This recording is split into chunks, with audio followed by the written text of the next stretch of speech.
दोस्तों नमस्कार। स्वागत है आपका हमारे इस YouTube मंच पर। दोस्तों, महाराष्ट्र के चुनाव में सीट शेयरिंग को लेकर बहुत ज्यादा आपसी द्वंद्व देखने को मिल रहा है और जब यह आपसी द्वंद्व दिखाई दे रहा है तो इस आपसी द्वंद्व की स्थिति महायुति में ज्यादा है। महाविकास आघाड़ी का मामला लगभग सुलझ चुका है। यह इस वक्त की सबसे बड़ी खबर मैं आपको दे रहा हूं। महाविकास आघाड़ी का मामला लगभग सुलझ चुका है और इस पूरे मामले में अब केवल 7 सीटों की जीत बची हुई है और उन 7 सीटों में 3 सीटें मुंबई की है, 4 सीटें विदर्भ की है। बाकी पूरा मामला सुलझ चुका। और ये मामला कैसे सुलझा है वो भी आपको बता देता हूं। 3 सीटें जो मुंबई की है और 4 सीटें जो विदर्भ की है, इन दोनों को देखने के बाद साफ साफ अब दिखाई दे रहा है कि नंबर का मामला तय हो गया है, एडजस्टमेंट का मामला बाकी है। केवल 7 सीटों पर एडजस्टमेंट का मामला, पूरा मामला निपट गया। लेकिन इसके उलट महायुति की स्थिति देखें तो महायुति में 182 कैंडिडेट डिक्लेयर हो गए तीनों दलों को मिलाकर। शरद पवार की से टूटकर बनी पार्टी यानी अजीत पवार की पार्टी की बात करें, उसने भी अपने कुछ कैंडिडेट डिक्लेयर कर दिए। एकनाथ शिंदे ने भी कुछ कैंडिडेट डिक्लेयर कर दिए। बीजेपी ने भी 99 कैंडिडेट की लिस्ट जारी कर दी। कुल जमा अब तक वहां जो स्थिति है 99, 45 और 38 यानी 288 सदस्यों की विधानसभा में 182 पर ही एनडीए यानी महायुति अब तक सहमति बना पाया है। कौन कितने पर लड़ेगा किसी को नहीं पता। बागियों को लड़ाने की रणनीति पर विचार हो रहा है और स्थिति यह आ रही है कि जितने ज्यादा बागी लड़ाए जाएं और उन बागियों के सहारे महाराष्ट्र के जनमत को बदला जाए। बागियों के इस खेल को देखते हुए ही महाविकास आघाड़ी के तीनों दलों ने सीट शेयरिंग के मामले की औपचारिक घोषणा रोक रखी है। 7 सीटों का मामला है। 2 बातें सामने आ रही है। पहली बात कि ये 7 सीटों का मामला सुलझ गया। दूसरी बात कि अभी सुलझा नहीं है, सुलझ गया और दबा कर रखा गया है, चुपचाप सिंबल दिए जा रहे हैं या नहीं सुलझा है अब तक। इन दोनों बातों में जो दूसरी थ्योरी है कि 7 सीटों पर अंतिम दौर में बातचीत है, वही ज्यादा मजबूत लगती है। 288 सदस्यों की विधानसभा है। अब तक जो जानकारी मिली है विश्वस्त सूत्रों के हवाले से, उस जानकारी के मुताबिक कांग्रेस पार्टी 104 सीटों पर, शिवसेना उद्धव बाला साहब ठाकरे यानी शिवसेना यूबीटी 95 सीटों पर, शरद पवार की एनसीपी 85 सीटों पर, यानी कुल जमा 95, 85 और 104, तीनों को ऐड करने पर कितनी सीटें होती हैं? 284। और 284 के बाद 4 सीटें बचती हैं। 4 सीटों में 2 सीटें समाजवादी पार्टी को, 2 सीटें कम्युनिस्ट पार्टियों को दी जा रही है। 2 सीटें सपा, 2 सीटें कम्युनिस्ट पार्टी को। और इसके अलावा कांग्रेस पार्टी से यह उम्मीद की जा रही है कि कांग्रेस पार्टी अपने कोटे की 2 या 3 सीटें पीपुल्स वर्कर पार्टी को देगी। और यह अंदर खाने समझौता होने की बात लोग मान रहे हैं कि यह समझौता हो चुका है। अब सवाल आता है कि भाई ठाकुर की वंचित अघाड़ी एक पार्टी है, उसे तीनों पार्टियां, जी हां, कांग्रेस पार्टी, एनसीपी शरद पवार गुट और शिवसेना उद्धव ठाकरे गुट, ये तीनों पार्टियां अपने कोटे से एक एक सीटें कम करके भाई ठाकुर की पार्टी को देंगी। ये पूरा का पूरा अलायंस सामने आ रहा है।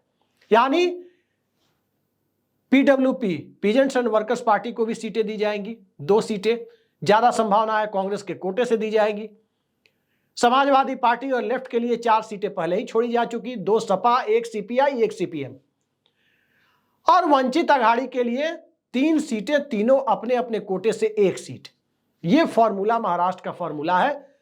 104 सीटों का जो कांग्रेस की चर्चा है, वो सीटें मूल रूप में देखी जाए तो 100 सीटें होंगी, क्योंकि 2 या 3 सीटें कांग्रेस के कोटे से पीडब्ल्यूपी को जाएंगी, 1 सीट वंचित अघाड़ी को जाएगी। ठीक इसी तरह से शिवसेना के कोटे में जो 95 सीट बताई जा रही है, उसमें 1 सीट जाएगी वंचित अघाड़ी को। और शरद पवार की एनसीपी के कोटे में जो 85 सीटें बताई जा रही है, उनमें से 1 सीट जाएगी वंचित अघाड़ी को।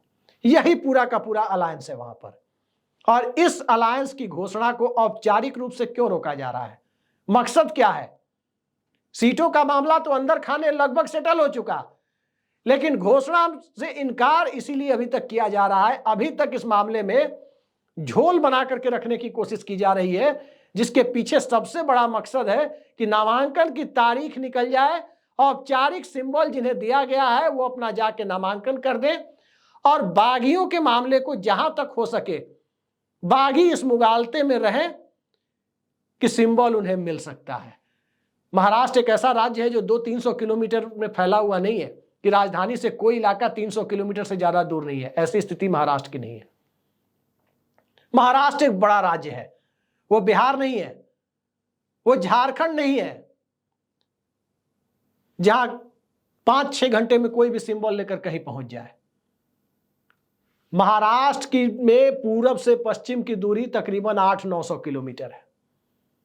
उत्तर से दक्षिण की दूरी भी तकरीबन 500 किलोमीटर हो जाती है, 400 से 500 किलोमीटर। तो उस राज्य में मुंबई से सिंबल लेकर के कोई जाए, पार्टी का टिकट लेकर के जाए, क्षेत्र तक जाने में समय लगता है। क्या इस बात को कोई आसानी से स्वीकार कर सकता है? कोई पचा सकता है कि नामांकन की तारीख बीतती जा रही है और शिवसेना, उद्धव ठाकरे गुट, या फिर शरद पवार की पार्टी, या फिर कांग्रेस पार्टी, कांग्रेस के सिंबल दिल्ली से भेजे जाने हैं, शरद पवार और उद्धव ठाकरे की पार्टियों के सिंबल मुंबई से दिए जाने हैं?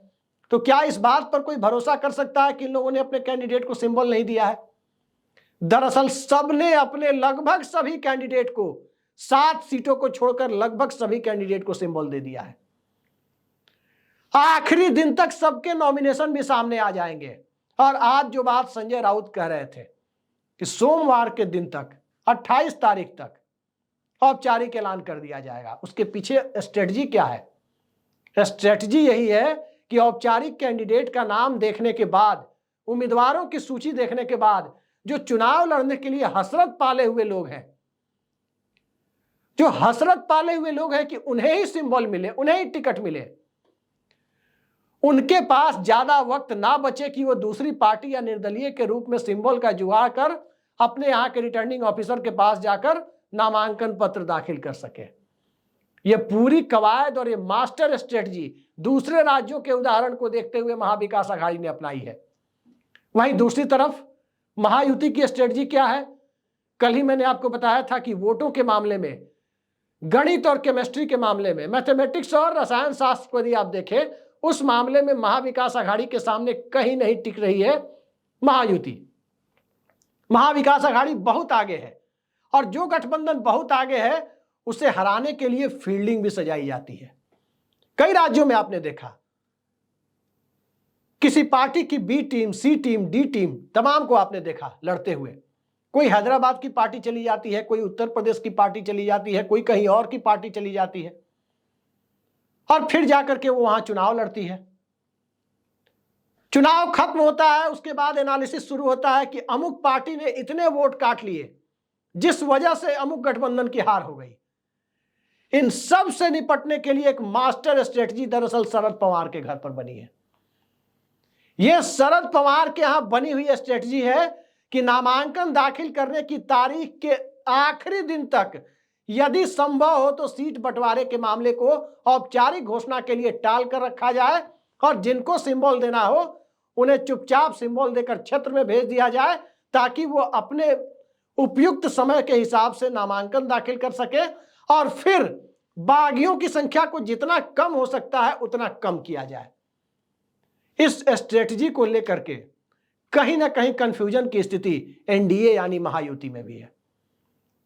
सबको पता है कि शरद पवार का सिंबल नया है, सबको यह भी पता है कि उद्धव ठाकरे की पार्टी का भी सिंबल नया है, उनका सिंबल भी पुराना नहीं है, मशाल चुनाव चिन्ह उन्हें मिला है। और आज सबने देखा है आदित्य ठाकरे सिंबल लेकर, आप हमारी स्क्रीन पर भी देख सकते हैं, हाथ में मशाल लेकर नामांकन करने के लिए जब वो जा रहे थे तो अपना सिंबल रख रहे थे। यही सिंबल रखने की कमी थी कि केवल 9 सीटों पर महाराष्ट्र में उद्धव ठाकरे की शिवसेना लोकसभा चुनाव में सिमट गई थी, और एकनाथ शिंदे गुट 7 सीटों तक पहुंच गया था। यह सिंबल का अभाव था जिस वजह से यह हुआ था। यह सिंबल दरअसल पहुंचा नहीं पाए थे वहां तक जनता के बीच कि अब पुराना तीर धनुष नहीं, अब नया सिंबल है, नया चुनाव चिन्ह है। तो एक तरफ चुनाव चिन्ह को पहुंचाने की प्रक्रिया पर जोर शोर से काम कर रही है महाविकास आघाड़ी, दूसरी तरफ बागियों को स्पष्ट संदेश देने से वो बचना चाह रही है ताकि जहां तक हो सके नामांकन दाखिल करने की अंतिम तारीख को निकाल दिया जाए, कम से कम बागी चुनाव लड़े तो कम से कम वोट कटवा कैंडिडेट हो। तीसरी तरफ महायुति के एक एक कैंडिडेट पर नजर रखी जा रही है कि इस कैंडिडेट का अमुक सीट पर अमुक कैंडिडेट का सामाजिक समीकरण क्या है। भारतीय जनता पार्टी एक तरफ सोशल इंजीनियरिंग करती है, दूसरी तरफ चुनावी हिंदुत्व की बात करती है। और भारतीय जनता पार्टी के साथ साथ जो दो दल एनडीए में है, एक नाथ शिंदे की पार्टी और दूसरी तरफ अजीत पवार की एनसीपी, इन दोनों दलों की स्थिति आप देखें तो वोटों के लिहाज से नील बटा सन्नाटा दिखाई देती है। एक नाथ शिंदे के पास स्थिति यह है कि वो ठाणे जिले में 1-2 विधानसभा सीटों पर प्रभावी है, उसके अलावा बमुश्किल उंगलियों पर गिने जाने लायक कैंडिडेट उनके पास हैं जो अपने इलाके में कुछ प्रभाव डाल सकते हैं। ध्यान रखिए, कुछ प्रभाव डाल सकते हैं, चुनाव का नतीजा बदल सकते हैं। यह स्थिति एक नाथ शिंदे खुद के लिए भी नहीं कर सकते। ये महाराष्ट्र के हालात अभी बने हुए हैं और इस हालात के बीच उद्धव ठाकरे का चेहरा, शरद पवार की स्ट्रेटजी, कांग्रेस पार्टी की बैकिंग और इन सब के साथ अखिलेश यादव की समाजवादी पार्टी, लेफ्ट पार्टियां, पीडब्ल्यूपी और वंचित आघाड़ी जो एक नई पार्टी है, उस पार्टी को लेकर के जो रणनीति बन रही है, उन सारी पार्टियों ने जिस प्रकार से चुनाव को लेकर के अपनी रणनीति, अपनी बिसात जिस ढंग से बिछाई है, उस बिसात को देखने के बाद साफ साफ दिखाई देता है कि महाराष्ट्र का चुनाव बुरी तरह से उलझा हुआ नहीं बल्कि काफी हद तक साफ साफ दिखाई दे रहा है। आप सोचिए, 182 सीटें अब तक डिक्लेयर कर चुकी है नरेंद्र मोदी और अमित शाह का जो गठबंधन है, देवेंद्र फडणवीस, एक नाथ शिंदे और अजीत पवार का जो गठबंधन है, वो गठबंधन यानी महायुति। लेकिन 106 सीटें क्यों फंसी हुई है? क्या इन 106 सीटों पर भीतर ही भीतर सिंबल दिया जा रहा है? और यदि सिंबल दिया जा रहा है तो अलायंस पार्टनर को दिल्ली दौड़ क्यों लगानी पड़ रही है? एक तरफ महायुति की पार्टियां दिल्ली दौड़ लगा रही हैं, दूसरी तरफ आपने नहीं देखा होगा कि कांग्रेस से बात करने के लिए शरद पवार या उद्धव ठाकरे की पार्टी दिल्ली दौड़ लगा रही हो। दिल्ली दौड़ वही लगाएगा, चुनाव के मौके पर दिल्ली की दौड़ वही लगाएगा जहां सीट शेयरिंग का मामला फाइनल नहीं हुआ हो, और दिल्ली की दौड़ वही नहीं लगाएगा जिसने अंदर खाने सब कुछ सेट कर लिया हो। यह एक बड़ा फर्क है, जिस फर्क को बाहर से देखने में लोगों को लग रहा है कि अभी भी झगड़ा चल रहा है महाविकास आघाड़ी में। जी नहीं, झगड़ा चल रहा होता तो चुपचाप सिंबल देने का खेल नहीं चल रहा होता। महाराष्ट्र की स्थिति दूसरी है। महाराष्ट्र में एक तरफ पॉपुलर परसेप्शन है, यानी जनमत का मिजाज पहले से क्लियर दिखाई दे रहा है कि उसे जाना कहां है। महाराष्ट्र में दूसरी तरफ एक राज्य के अंदर जो कई अलग अलग इलाके हैं, उन इलाकों की राजनीति को समझने की कोशिश करें तो विदर्भ के मुद्दे अपने हैं। 10 सालों में 7.5 सालों तक भारतीय जनता पार्टी प्रत्यक्ष या अप्रत्यक्ष रूप से राज्य में सत्ता में रही, 10.5 सालों से केंद्र में सत्ता में है। क्या विदर्भ के किसानों की समस्या का निदान निकला? क्या धनगर कम्युनिटी को ओबीसी से हटाकर आदिवासी कम्युनिटी यानी शेड्यूल ट्राइब में डालने का उनका सपना पूरा हुआ? नहीं हुआ। ठीक इसी तरीके से आप देखें तो पश्चिमी महाराष्ट्र में जो पानी की समस्या थी मराठवाड़ा इलाके में, क्या वो समस्या दूर हुई? क्या नासिक के प्याज किसानों की समस्या दूर हुई? क्या राज्य में बेरोजगारी की जो स्थिति है उससे निजात मिली? पुणे शहर और नॉर्थ मुंबई में बसे हुए उत्तर भारतीय और गुजराती समाज के लोग और नागपुर शहर के कुछ पॉकेट्स में संघ के प्रति सिंपैथी रखने वाले लोग, क्या इनके बूते ही 288 सदस्यों की पूरी बिसात बिछा दी जाएगी? हकीकत यह है कि भारतीय जनता पार्टी जो इस गठबंधन की ताकत मानी जाती है, देवेंद्र फडणवीस के चेहरे के सहारे, एक नाथ शिंदे के चेहरे के सहारे और अजीत पवार के चेहरे के सहारे भी राज्य के लोगों में जज्बा पैदा करने में नाकाम रही है। और जब राज्य के लोगों में वो जज्बा पैदा करने में नाकाम है, बागियों के साथ खेलने की और बागियों को एक मास्टर स्ट्रेटजी के तहत चुनाव में उतारने या उतरवाने की जो पूरी स्ट्रेटजी होती है, उस स्ट्रेटजी के ऊपर यदि कैंडिडेट डिक्लेरेशन में देरी करके एमवीए अपनी तरफ से यानी महाविकास आघाड़ी अपनी तरफ से जिस स्ट्रेटजी पर चल रही है, निश्चित तौर पर बीजेपी के लिए एक नींद उड़ाने वाली खबर है।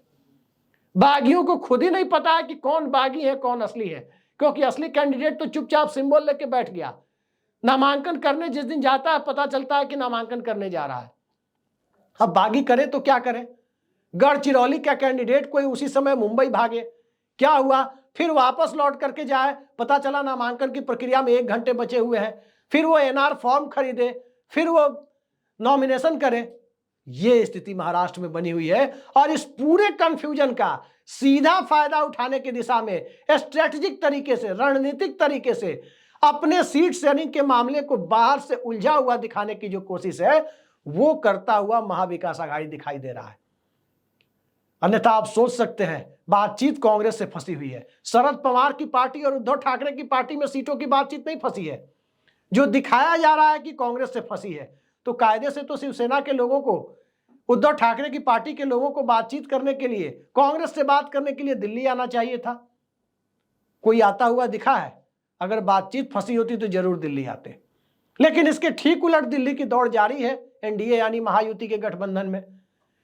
ये सारी बातें इन परिस्थितियों को साफ करने के लिए काफी है कि महाराष्ट्र में जो डिले दिखाया जा रहा है, जो देरी दिखाई जा रही है सीट शेयरिंग के मामले में, उसके 2 एजेंडे हैं। पहला, बागियों को कंट्रोल करना, बागियों को जहां तक हो सके चुनावी मैदान से आउट करना, और दूसरा महाविकास आघाड़ी के कंफ्यूजन को और बढ़ाते रहना। और अब तक की परिस्थिति देखें तो इन दोनों में महाविकास आघाड़ी कामयाब दिखती है। हरियाणा बनने की संभावना नहीं दिख रही है। अब देखते हैं चुनाव का नतीजा क्या होता है। चुनाव में अभी भी वक्त है, 20 नवंबर को चुनाव है और 23 नवंबर को हमारे आपके बीच महाराष्ट्र का रिजल्ट आएगा।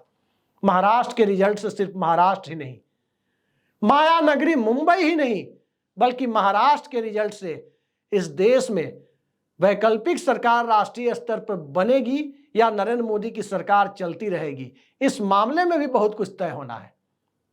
चंद्रबाबू नायडू और नीतीश कुमार किधर जाएंगे यह भी तय होना है। जयंत चौधरी रहेंगे या जाएंगे यह भी तय होना है। और शिंदे गुट के सांसद कब तक शिंदे गुट के साथ रहेंगे यह तो सबसे पहले तय होना है। आज के लिए इतना ही। नमस्कार।